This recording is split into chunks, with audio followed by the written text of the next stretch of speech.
오늘 본문 말씀을 함께 우리가 보았는데요. 오늘 본문은 다니엘에 관한 이야기입니다. 특별히 다니엘은요, 굉장히 우리들에게 주는 메시지가 큰 은혜를 가지고 있는 그런 예언서 중에 하나이죠. 오늘 그 본문 말씀에 다니엘이 본문에는 없지만 1장에는 이렇게 이야기하고 있어요. 뜻을 정한 사람이다라고 이야기를 합니다. 감사는 기회라고 이야기를 드렸잖아요. 이 감사가 기회가 되려면 어떻게 되냐면 첫 번째 해야 될 일이 있습니다. 뜻을 정하는 사람이어야 됩니다. 할렐루야. 오늘 다니엘은요, 인생에서 뜻을 정했어요. 근데 다니엘이 포로 바벨론으로 끌려가기 전에 그의 나이가 몇 살이었냐면 15살이었어요. 15살. 그래서 많은 사람들은 17살, 18살이었다라고 이야기했는데 많은 신학자들은 15살이었다라고도 이렇게 이야기를 합니다. 그래서 이제 저는요, 15이었을 거다 추측을 하면서 여러분들에게 말씀을 함께 나누려고 합니다. 그런 15살 소년이 뜻을 정했다라고 이야기합니다. 히브리어로 뜻을 정하다라는 것 중에 뜻은요, 레브라는 단어를 쓰고 있어요. 이것은 마음, 심중, 정신, 의지라는 것을 가지고 있습니다.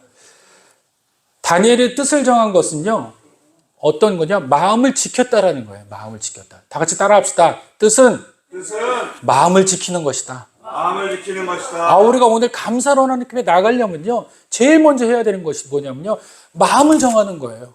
마음을 하나님 앞에 지키는 자가 되시기를 간절히 원합니다. 마음속에 하나님을 향한 은혜가 충만했어요.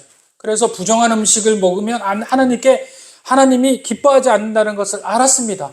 그래서 다니엘은 정신과 생활과 마음속에 주님에게 반드시 뜻을 정하는 마음을 가지고 있었던 거예요. 이것이 바로 다니엘이 뜻을 하나님께 정한 이야기인 줄 믿으시기 바랍니다. 뜻은 그렇게 생각을 했었는데 거기에 하나를 더합니다. 정했다라는 것이 있어요. 정하다라는 것은요, 임명하다, 확립하다라는 뜻을 가지고 있습니다. 다니엘은요, 왕의 명령이 떨어지고 나서 즉시로 자신의 마음을 정한 것이에요. 그리고 확립한 것이에요. 다시 말하면 하나님 앞에 이 마음을 굽히지 않겠다라고 작정한 것인 줄 믿으시기 바랍니다. 오늘 우리가 감사는 바로 거기서부터 출발을 한다는 거예요. 이 감사가 그렇지 않으면요, 마음을 정하지 않으면요, 이 감사는 이루어질 수가 없어요. 그 이유는요, 감사는 감정이 아니기 때문에 그렇습니다. 감사는 감정이 아니에요. 감사는요, 관계인 줄 믿으시길 바랍니다. 감사는 관계입니다. 우리가 사회적으로, 외적으로 우리 감사할 때 많잖아요. 그렇죠? 많은 사람들에게 감사합니다. 그런데 그런 감사는요, 관계에서 중심이 되지 않아요. 감정에서 감사가 나오는 겁니다. 그런 감사는요, 감사가 아닌 줄 상대도 알아요. 그래서 그 하는 감사 선물에 그다지 많은 애착을 갖지 않습니다. 그냥 받고 주는 것으로 그치고 마는 거예요. 그러나요, 관계가 되잖아요. 감사한 마음을 알게 될 줄 믿으시길 바랍니다. 관계가 되는 감사는요, 그 감사함으로 인해서 상대가 놀라요. 상대가 배려함에 대해서 기뻐한다라는 거예요. 그렇습니다. 관계가 충만하면요, 상대는 기뻐하게 될 줄 믿으시길 바랍니다. 그렇기 때문에 감사는요, 관계를 통해서 기쁨을 전달하는 겁니다. 그렇기 때문에 오늘은 감사는 여러분들의 기회가 될 줄 믿으시길 바랍니다. 감사를 많이 하는 사람은 기쁨의 삶 가운데 넘치게 되어 있어요. 왜요? 감사 때문에 기쁨이 나도 모르게 찾아오기 때문에 그렇습니다. 감사는요, 또한 뭐가 있을 수 있습니까? 사랑이 저에게 찾아오게 되는 겁니다. 감사를 많이 하는 사람은요, 사랑받게 되어 있어요. 많은 분들에게 감사하시길 간절히 원합니다. 여러분들 많이 인사 한번 해보세요. 여러분들 많이 감사 한번 해보세요. 그러면요, 감사 받는 쪽이 사랑하게 될 줄 믿으시길 바랍니다. 그것이 바로 하나님께서 우리에게 주시는 감사이라는 것입니다. 다시 말하면 감사는 더 이상 감정이 될 수가 없는 겁니다. 감사는 반드시 관계인 줄 믿으시길 바랍니다. 또한 감사는요, 일시적인 것이 아니에요. 감사는 지속적이어야 합니다. 한 번 해가지고 감사로 끝난 것은요, 감사가 아니에요. 감사는요, 날마다 이어지고, 그리고 그것이 나중에 높아졌을 때 그것이 감사인 거예요. 작은 감사가 큰 감사가 될 줄 믿으시길 바랍니다. 어느 날 갑자기 예배 시간 되고 또 추수감사절 되고 또 맥주감사절 될 때만 감사하는 거, 이건 감사가 아니에요. 날마다 하나님 앞에 온전한 자기의 삶을 예배드리는 것이 감사가 될 줄 믿으시길 바랍니다. 또 하나님 앞에 감사는요, 예배가 감사인 줄 믿으시길 바랍니다.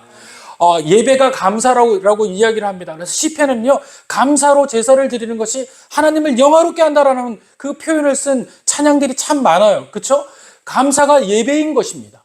감사 자체가 바로 하나님께 드려지는 예배가 될 줄 믿으시길 바랍니다. 그래서 날마다 감사하라고 말씀을 드리는 거예요.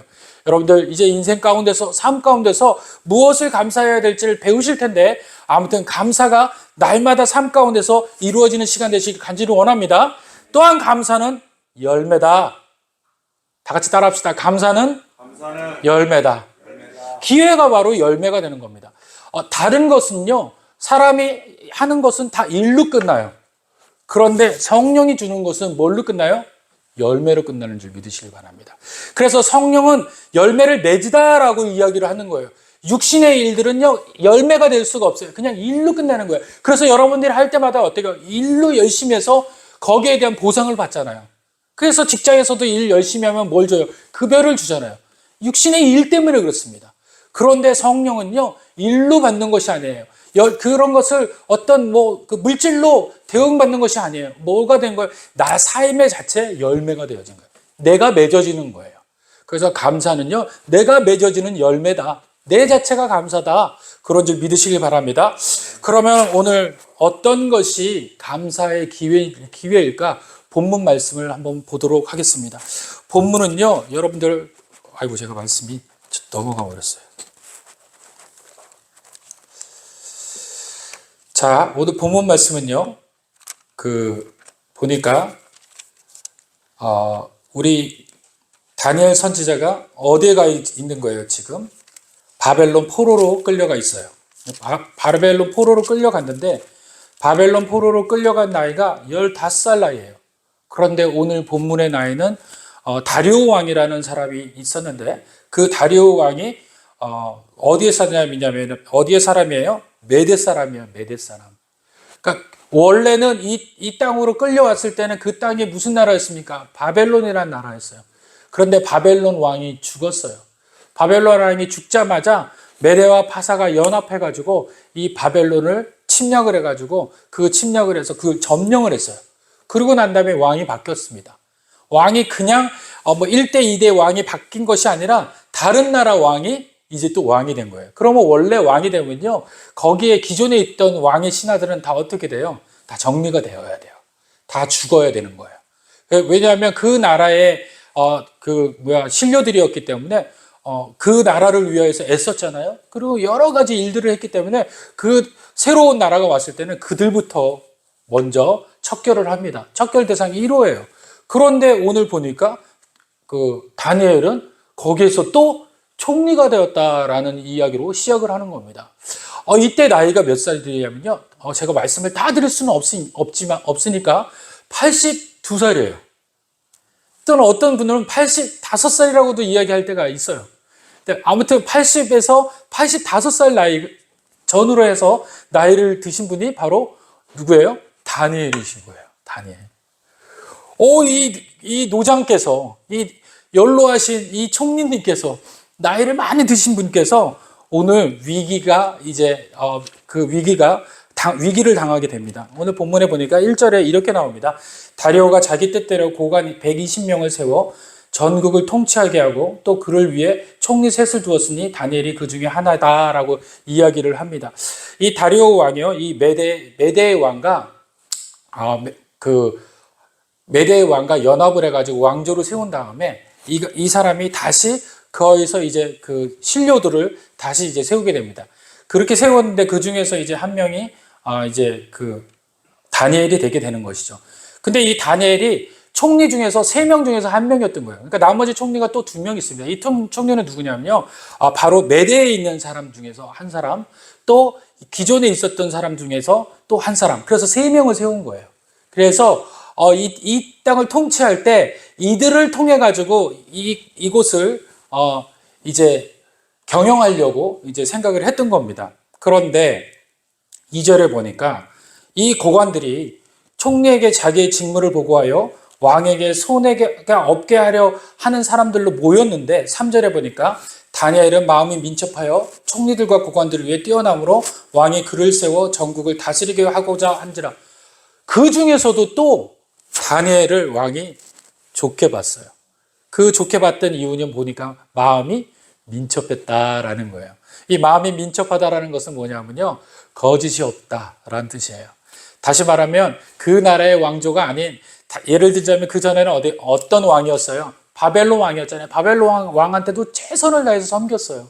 그 최선을 다해서 섬겼던 그가 또 메데 페르시아 왕의 이제 그 신하가 되었는데도 불구하고 어떤 왕을 섬기든지 그 직책에서 어긋남 없이 충성되이 섬겼다라는 뜻이 민첩하게 섬겼다라는 거예요.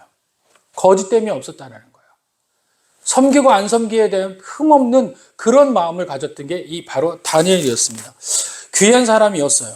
그런데 이 총리들이, 다시 말하면 메대에 있었던 사람, 페르시아에 있던 총리들이 이 다니엘을 보니까 틈이 없는 거예요.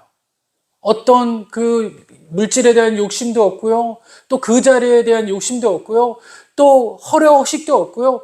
또 많은 사람들에게 나서려는 그렇게 뭐 의지적인 그런 것도 없어요. 그냥 그 일에 최선을 다하고 맡겨진 일에 하나님 앞에 하듯이 또 그 왕에게 최선을 다하는 모습에 이 사람들이 시기와 질투가 일어나기 시작합니다.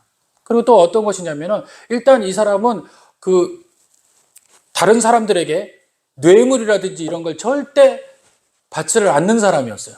그러다 보니까 본인들은 어때요? 뇌물을 받고 또 많은 사람들에게 그런 것을 받으면 그 사람들 앞에서 하기도 좋아하고 또 그 사람들을 또 그 자기들에게 그 뭐 해주면 당을 짓는 경우들도 있었어요. 자기 편에 선 사람들을 줄 세워서 또 어떤 이제 자기 편들을 만들고 하는 그런 세력을 만드는 그런 경우들도 있었는데 다니엘은 세력도 없었어요. 그러다 보니까 이 사람들이 비교가 되기 시작을 합니다. 왜냐하면 다니엘 저렇게 되면은 왕이 누굴 더 좋아하겠어요? 다니엘을 더 좋아하게 될 줄로 이 사람들은 생각하고 또 그대로 되었어요. 그러다 보니까 페르시아에 자기들이 정통이었던 사람들이 이 이방인들에게 자리를 빼앗게 되는 신세가 될 걸 염려하고 걱정하기 시작을 합니다. 그러다 보니까 4절에 총리들과 고관들이 국사에 대하여 다니엘을 고발할 근거를 찾고자 하였으니 거기에 뭐라고 써 있습니까? 아무 근거도 아무 허물도 찾지 못했다. 근거와 허물이 없었어요. 아무런 그게 없더라는 겁니다. 오직 최선을 다해서 살더라는 거예요. 그래서 그들이 이르되 5절에 보니까 하나님의 율법을 근거를 찾지 못하면 그를 고발할 수 없느니라. 다시 말하면 저 사람은 어떤 사람이라는 거예요? 하나님의 법에 속한 사람이라는 거예요. 하나님의 법을 어기지 않는 것을 찾지 못하면 저 사람을 우리가 어떤 일로 할 수가 없다는 거예요. 다시 말하면 어떤 거? 없다라는 거예요. 없다라는 거.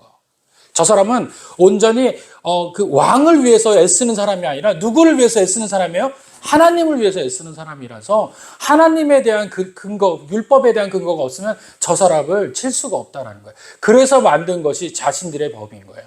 자신들의 계략인 겁니다. 자, 6절서부터는 그들의 계략이 이제 시작이 됩니다. 이에 총리들과 고관들이 모여 왕에게 나아가서 그에게 말하되 다리오 왕이여 만수무강하옵소서. 나라의 모든 총리와 여기 약간의 어폐가 있어요. 나라의 모든 총리가 같이 생각하고 같이 이 법을 만든 것이 아니에요. 총리 한 명 빠졌죠. 누가 빠졌죠? 다니엘이 빠졌어요. 그 모든 사람들이, 다시 말하면 다니엘만 제외하고 나머지는 어떤 사람이라는 거예요? 흠이 있는 사람이에요. 허물이 있다라는 얘기인 거예요. 그 모든 허물과 흠이 있는 사람들이 모여서 뭐라고 이야기합니까? 의논한 것을 이야기해요. 또 법조항들을 이야기한 법을 만든 거예요. 그리고 그 법을 만든 것을 통하여서 금령을 세우길 원합니다. 그래서 왕에게 이야기해요. 왕이요, 그것은 어떤 금령입니까? 이제부터 30일 동안에 누구든지 왕의 어떤 신에게나 어떤 사람에게 무엇을 구하면 사자굴에 던져 넣기로 한 것이다. 30일 동안에 왕 이외에 어떤 신에게나 어떤 왕에게나, 그러니까 다른 왕이겠죠. 그러니까 예를 들자면 다니엘에게 왕은 누구예요? 하나님이에요. 다니엘에게 신은 누구예요? 하나님이에요. 그러니까 다 이 이야기는 누구에게 속한 겁니까? 바로 다니엘을 위한 거예요. 아주 명확하게 다니엘 한 사람만을 위한 이야기들을 지금 이들은 쏟아내고 있어요. 그리고 그들이 뭐라고 이야기합니까? 거기는 다니엘도 있었겠죠. 그러나 다니엘은 그 마음에 합하지는 않았어요. 그 법을 만들어내지는 않았죠. 그 나머지 그 총리들과 여러 고관들이 그 법을 만들었는데 그들이 다 합심하여서 그렇게 법을 만들고 30일 동안에 한 번이라도 걸리면 어떻게 됩니까? 바로 사자굴에 들어가게 되는 거예요. 나이가 몇 살이시라고요? 다니엘 나이가 몇 살이라고요?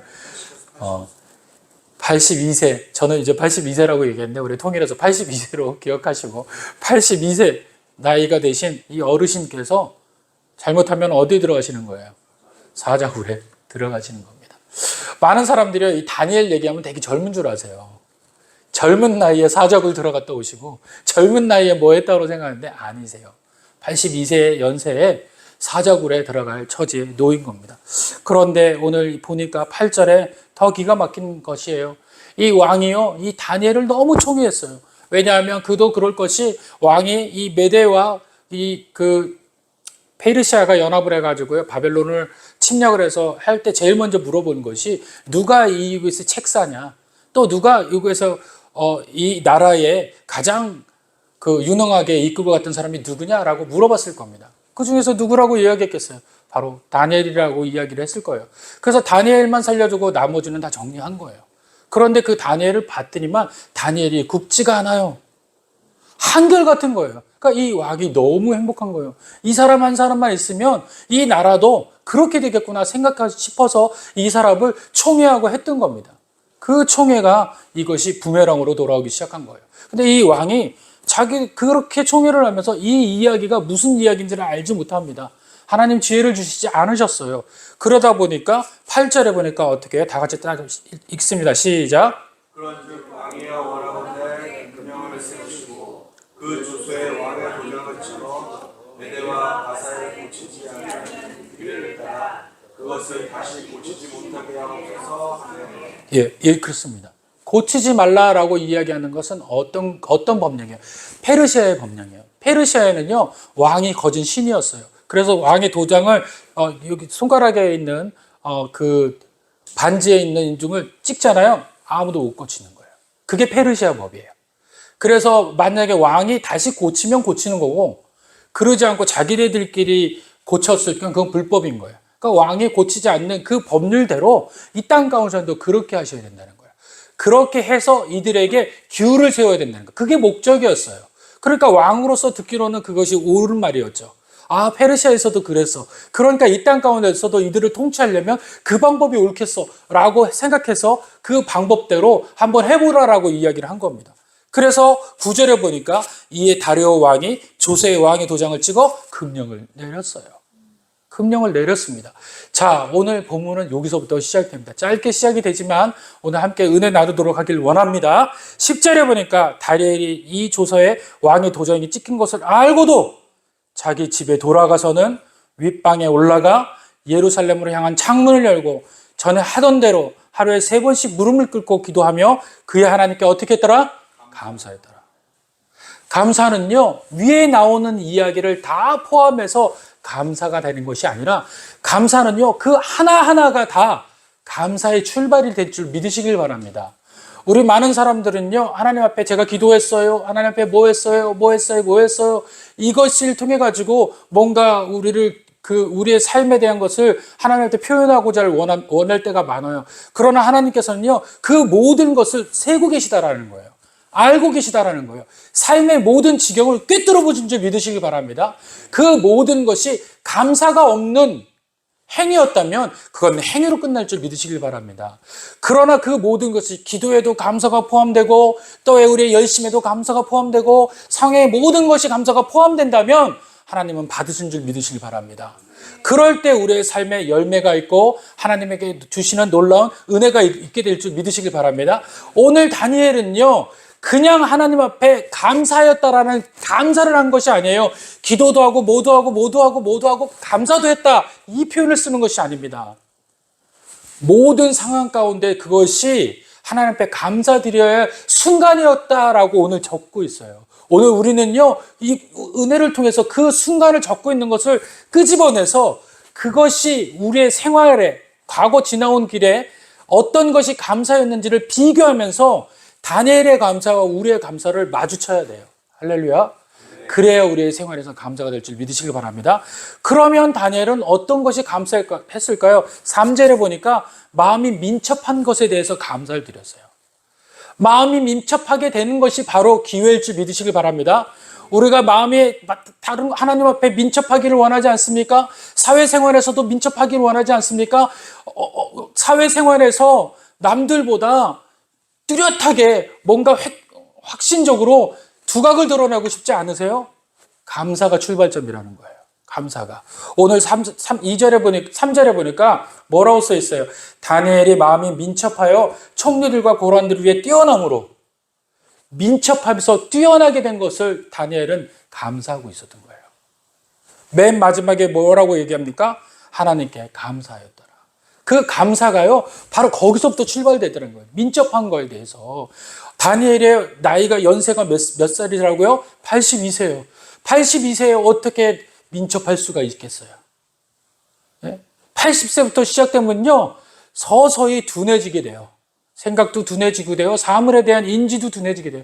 얼마 전에 자동차 사고가 났는데 60세 이제 넘으셔서 70 이제 왔다 갔다 하신 그분이 운전사고를 내셨어요. 근데 그런 모든 일들이 뭐라고 이야기합니까? 민첩하지 못하기 때문에 그런 거예요. 어떻게 그것이 뭐 확정적으로 어떻게 사고 났다 이런 이야기를 떠나서요, 우리가 연세를 이렇게 점점 먹어가면요, 민첩하지 못해요.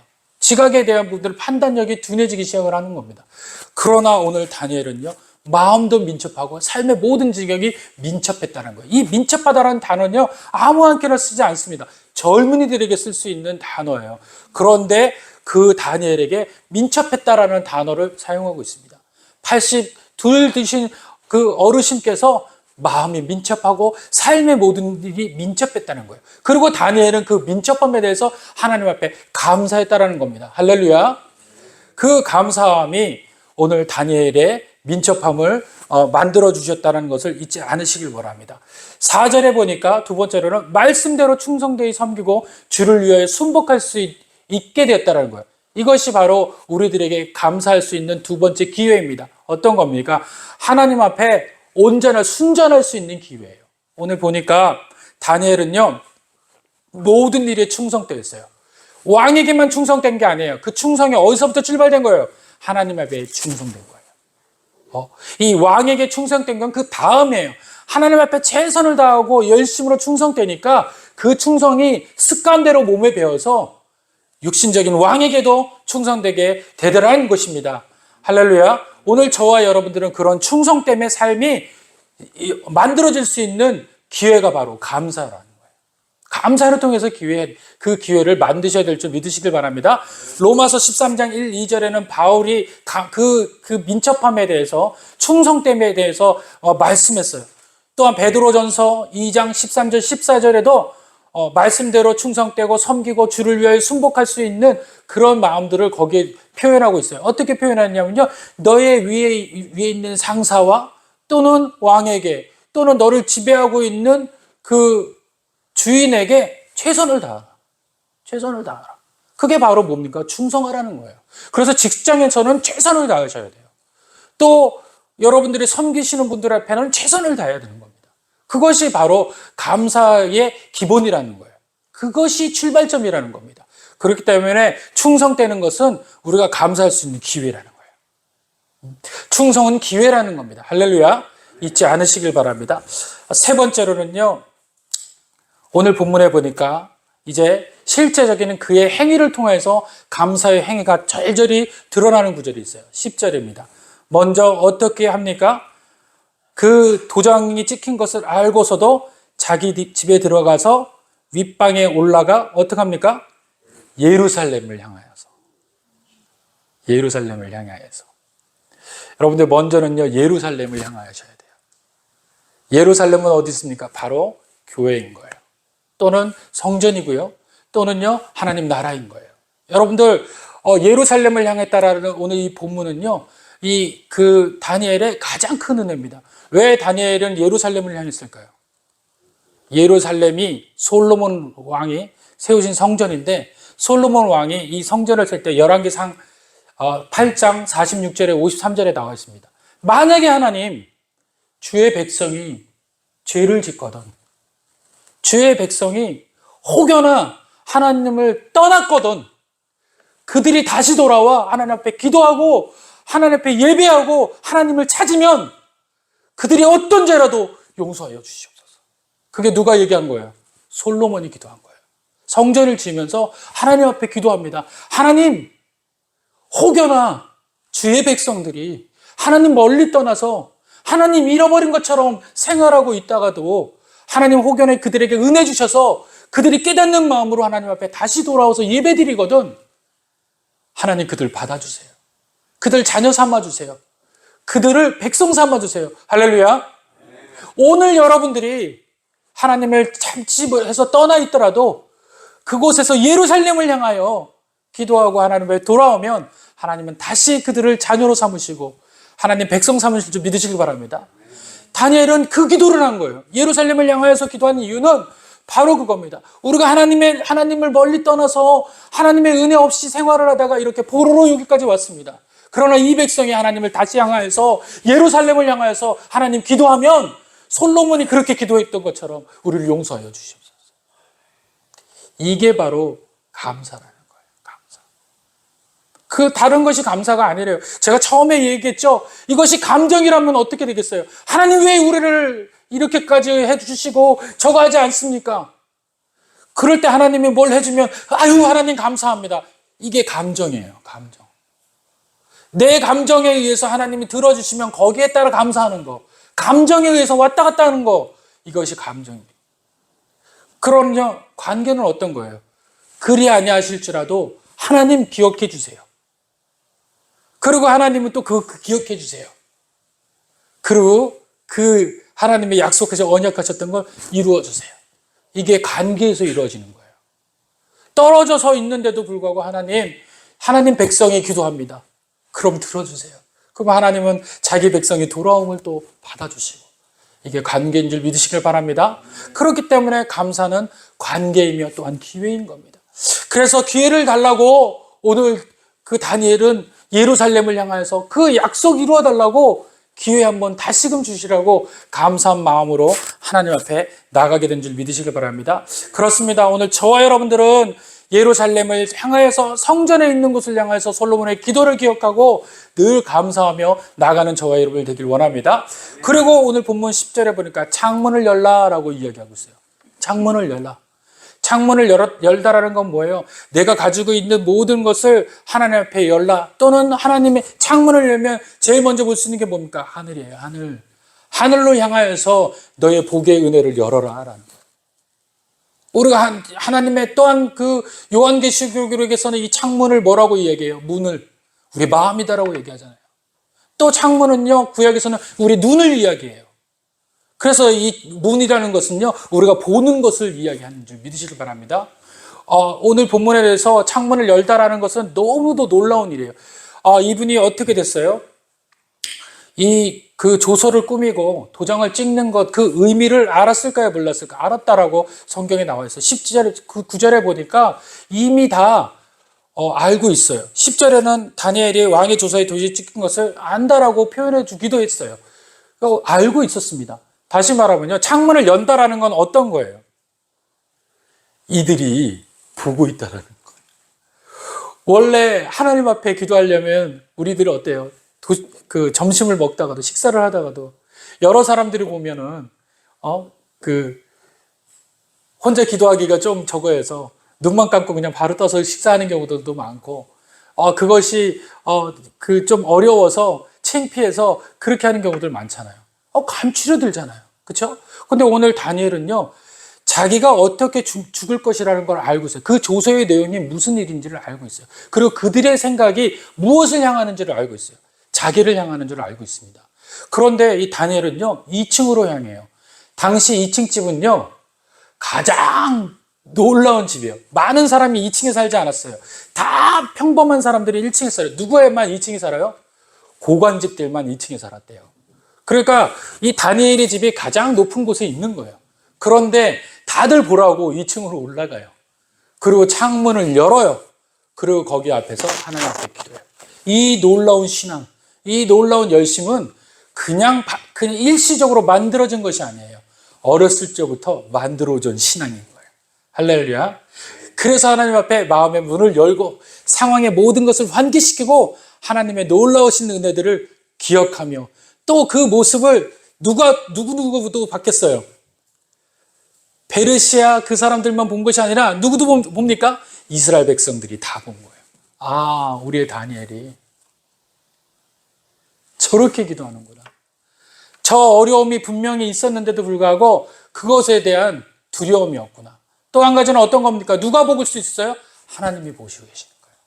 하나님께서 그 모습을 보시면서 저는 이 본문을 보면서 좀 이해가 안 가는 부분이 있었어요. 다니엘이 함께 놀라우신 은혜가 함께 하시면 그 시작 전에 하나님께서 조서를 꾸미기 전에 그 바벨론 왕의 꿈에도 나타나셔서 그 꿈에 대해서도 이야기해 주시고 다니엘의 꿈을 또 해석하라고 하셨잖아요. 그렇게도 만드신 분이 이렇게 급진적으로 끌고 가는 이유가 뭘까? 82세 먹은 이 노인을 이렇게 위험 부담까지 주시면서 스트레스 많이 줘가면서 이렇게 하나님 하시는 이유가 뭘까? 그게 좀 이해가 안 갔어요. 그러나 말씀 보면서 은혜가 된 줄 믿으시길 바랍니다.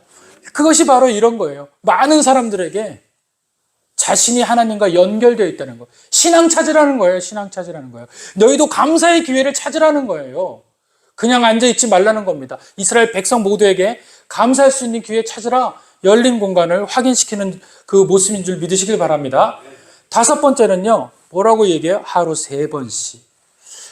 여러분들 이스라엘 백성들은요. 기도가 길면 몇 번 하냐면 2번 해요. 아침 저녁으로. 낮에는 기도를 잘 안 할 때가 많아요. 그 이유가 뭐냐면 낮이 너무나 더웠어요.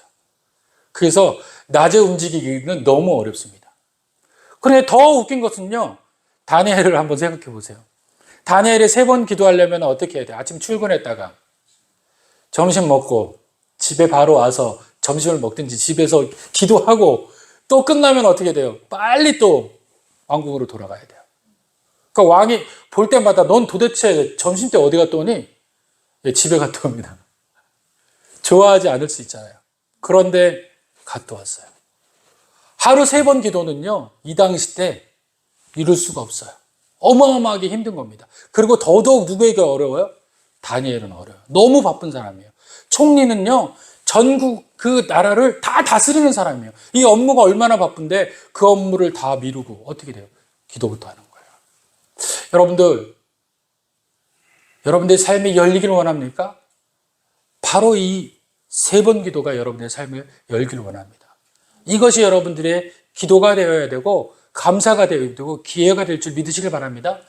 이 3번을 하다 보니까 이 기도를 통해서 놀라운 일들이 벌어져요. 그리고 이 3번 기도한다라는 의미는요, 또 하나가 있어요. 뭡니까? 이스라엘 백성 때문에 그래요.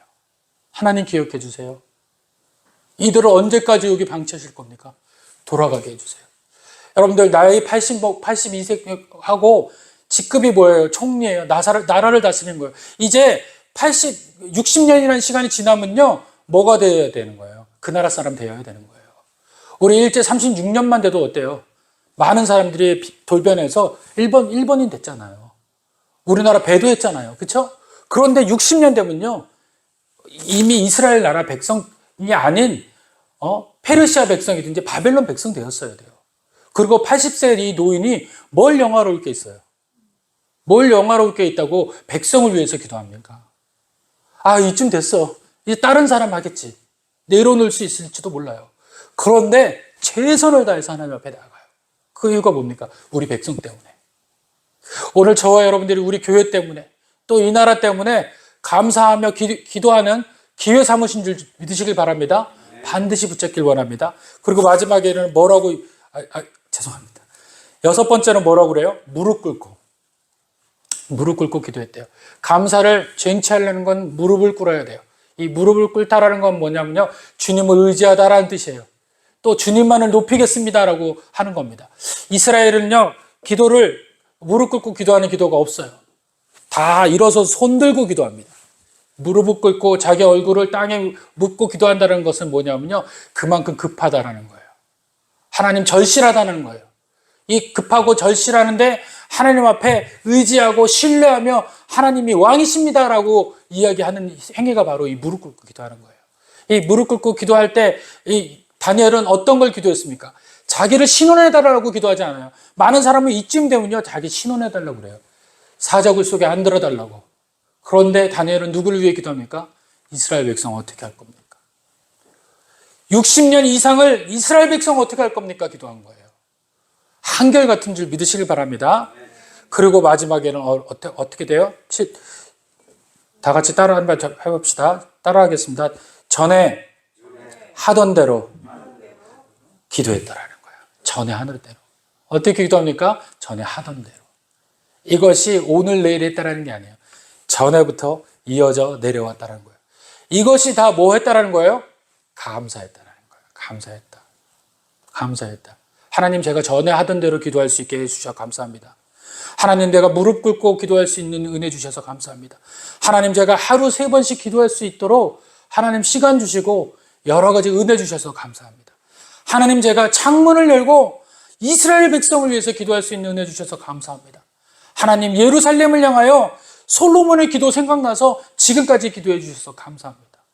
그리고 하나님, 말씀대로 충성되게 섬길 수 있는 은혜 주셔서 감사합니다. 하나님, 마음이 민첩하여서 제가 이 나이에도 총리 일 감당할 수 있는 지혜 주셔서 감사합니다. 이게 감사라는 거예요. 여러분들, 그냥 감사가 아닌 겁니다. 할렐루야. 이것이 날마다 이어지는 게 감사예요. 물질로 드려지는 것은 물론 하나님이 기뻐하시지만 그것보다 더한 것은 삶의 일부분을 쪼개서 하나님 앞에 날마다 감사하는 것이 더 하나님을 감격시키고 감동시킬 수 있는 감사인 줄 믿으시기 바랍니다. 그거 전혀 없다가 어느 날 땜박식으로 하나님 물질 들고 나와서 하나님 감사합니다. 어느 날 아버지 찾아뵙지 않다가 아버지 생일만 잠깐 찾아와서 용돈 드리고 떠나는 자녀처럼 그렇게 하지 말자라는 거예요. 세상 부모님들도 그렇게 하는 자녀들 싫어하잖아요. 우리 매일매일 안부 전화하고. 이게 또 하나님한테만 감사하는 게 아니에요. 성경에 보니까 누구한테, 부모에게도 감사하라는 거예요. 이 시간은 부모에게도 충성하며 또 여러분들 알고 있는 모든 분들에게 전화 한번. 어버이날만 전화하고 어버이날 끝나면 그냥 1년 365일 전화도 안 하고 그런 사람 되지 마시고 지금도 감사하면서 전화하면서 또 느낌 나누기를 간절히 원합니다. 그래서 그것이 바로 여러분들의 기회라는 거예요. 기회. 여러분들이 믿음이 성장할 수 있는 기회, 또 여러분들이 믿음이 굳건하지 흔들리지 않는 기회. 이분이 왜 이런 일들이 다 있었어요? 그것을 감사로 삼으니까 자기도 모르게 믿음으로 열매가 되는 거예요. 뿌리가 되는 거예요. 그래서 믿음을 갖고 싶어요. 노력해가지고 믿음을 얻어지는 것이 아니라 날마다 하나님이 주시는 일들에 최선을 다하고 감사할 때 어느 순간 나의 믿음은 견고하게 될 줄 믿으시기 바랍니다. 그것이 작은 믿음이에요.